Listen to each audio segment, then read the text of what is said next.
ప్రభుత్వం పోలవరాన్ని ముంచేసిందన్నారు మంత్రి నిమ్మల రామనాయుడు. సచివాలయంలో మంత్రిగా బాధ్యతలు చేపట్టారాయన.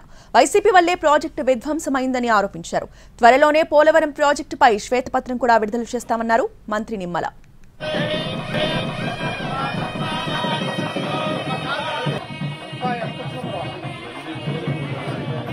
ఓం ధనంజయ శరదార్థమానైత్యవనిగమా భవదేంద్రే తామదయారగవ్యం విదేవ పుత్రమభిరక్షదాదిమం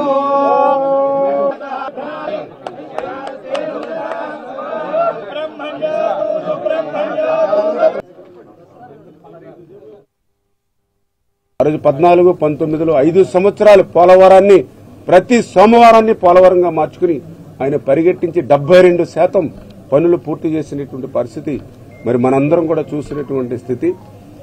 మరి దురదృష్టం ఈవేళ 2019లో ప్రభుత్వం మారిన తర్వాత జగన్మోహన్ రెడ్డి గారు వచ్చిన తర్వాత ఏదైతే ఆ పోలవరం ప్రాజెక్టుని మిగిలినటువంటి పనులు చేయడం మాట అటుంచి చేసినటువంటి పనులను కూడా విధ్వంసం చేసి మళ్లీ వెనక్కి 20 సంవత్సరాలు వెనక్కి పోలవరం నెట్టేసినటువంటి పాపం ఇవాళ జగన్మోహన్ రెడ్డి చేసినటువంటి పరిస్థితి చాలా క్లియర్ గా ఇవాళ అడుగుతూ ఉన్నాం. జగన్మోహన్ రెడ్డి గారు 2019లో మీరు అధికారం చేపట్టిన తర్వాత అక్కడ పనిచేసేటువంటి ఏజెన్సీల్ని మీరు రద్దు చేశారా లేదా?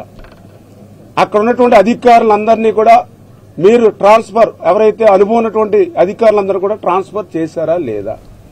మీరు రివర్స్ టెండరింగ్ అని పేరు చెప్పి 13 నెలలు అక్కడ ఏ పనులు లేకుండా, ఏ అధికారులు లేకుండా, ఏ ఏజెన్సీ లేకుండా పోలవరాన్ని గాలికి వదిలేసిన మాట వాస్తవమా కాదా?